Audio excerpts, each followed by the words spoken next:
Middle east अब जंग का अखाड़ा बन चुका है, जिसकी शुरुआत तो इजराइल हमास युद्ध से हुई थी, मगर जंग की आग इतनी तेजी से भड़की कि अब उसमें ईरान समर्थित कई संगठन भी कूद पड़े हैं। इसके चलते इजरायली सेना चौतरफा हमलों से जूझ रही है। माना जा रहा है कि ईरान के बुने प्रॉक्सी वॉर वाले जाल में इजराइल फंसता चला गया है। यमन से लेकर लेबनान तक, इराक से लेकर सीरिया तक के फिलिस्तीनी समर्थक संगठन, तो वहीं गाजा में भी हमास और उसके साथी लड़ाके छिपकर इजरायली बलों पर कहर बरपा रहे हैं।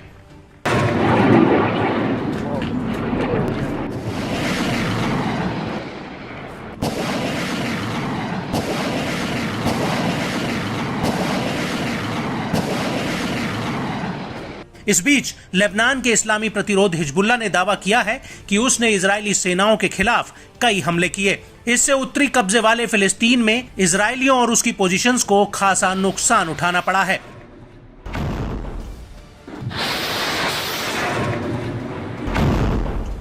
हिजबुल्लाह ने अपने हमलों की जानकारी देते हुए बताया कि मेटुला की बस्ती में इजरायली बलों की ओर से इस्तेमाल ठिकानों पर और अल मनारा की बस्ती में इजरायली कैंप पर भारी बमबारी की गई। इसी तरह का एक ऑपरेशन शलोमी की बस्ती में हुआ। इसमें लड़ाकों ने इजराइल की ओर से सैन्य अभियानों के लिए इस्तेमाल किए जा रहे 2 ठिकानों पर जबरदस्त बमबारी की है। हिजबुल्लाह ने इजरायली सैनिकों की ओर से इस्तेमाल की गई खाली इमारतों पर भी भीषण हमला कर उसे तबाह किया है। हनीता नामक इलाके में 2 बिल्डिंग्स पर भी रॉकेट से वार किया गया। वहीं अवीविम में 2 और इलाकों पर अपने सटीक हमलों से तबाही मचाई। हिजबुल्लाह ने इजरायली राहेब मिलिट्री साइट पर सीधी मिसाइलें दागी हैं। इसमें इजराइल की ओर से कई जासूसी उपकरण लगे थे, जिन्हें खाक कर दिया गया। इसके अलावा प्रतिरोध ने मलीकिया पर सटीक मिसाइलों और तोपखाने हमले किए हैं। इसमें जान माल दोनों का नुकसान का दावा किया गया है। आईडीएफ ने भी इन हमलों में एक इजरायली सैनिक के मारे जाने की पुष्टि की है।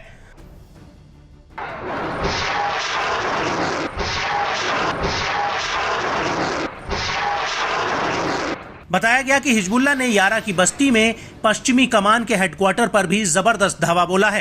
प्रतिरोध ने ब्रानेट बैरिक में यूनिट 91 के मुख्यालय और कब्जे वाले लेबनानी कफर चौबा हिल्स में इजरायली सुमाका मिलिट्री साइट पर भी भीषण गोले दागे हैं।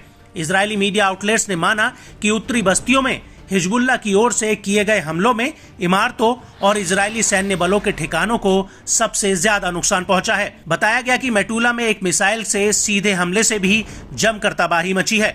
इसी बीच उत्तरी तटरेखा पर हाइफा से लेकर नाहरिया और उसके आसपास जबरदस्त ब्लास्ट रिपोर्ट किया गया। इससे दूर तक धुएं का गुबार देखा गया था।